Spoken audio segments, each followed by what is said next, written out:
Métodos sintéticos e analíticos. Os métodos sintéticos são aqueles que começam a partir dos mais simples elementos do idioma, a letra ou a sílaba, para construir palavras e frases.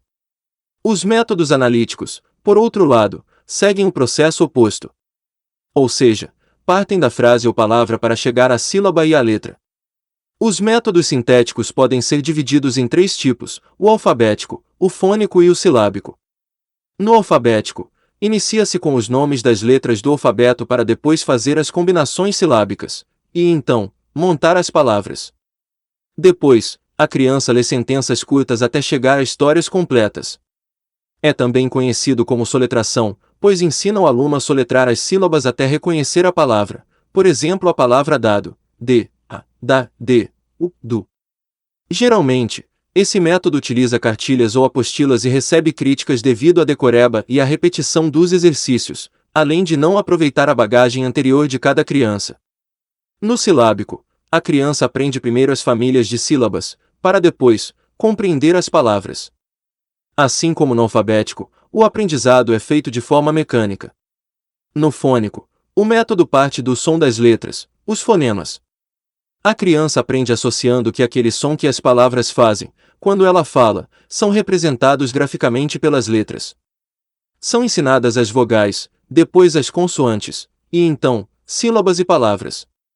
A crítica em relação a esse método, especialmente no Brasil, é a dificuldade que surge em nosso idioma por causa de palavras com som igual e grafia diferente, como cheque e cheque, seção e seção.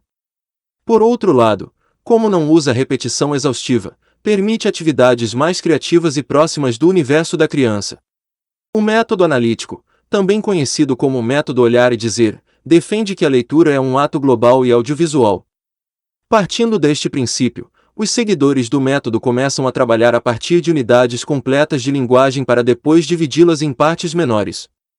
Os métodos analíticos podem ser divididos em três tipos: o palavração, o sentenciação e o global. O método da palavração é o primeiro entre os métodos analíticos, e consiste em apresentar palavras com suas respectivas imagens para o aprendizado e a assimilação dos alunos, que por sua vez aprendem a reconhecer a palavra pela figura associada e pela visualização gráfica das letras.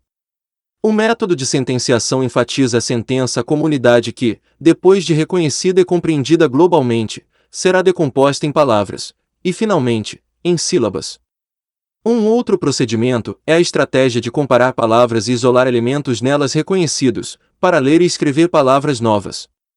O método global defende que a criança percebe as coisas e a linguagem em seu aspecto global, que a leitura é uma atividade de interpretação de ideias e que a análise de partes deve ser um processo posterior.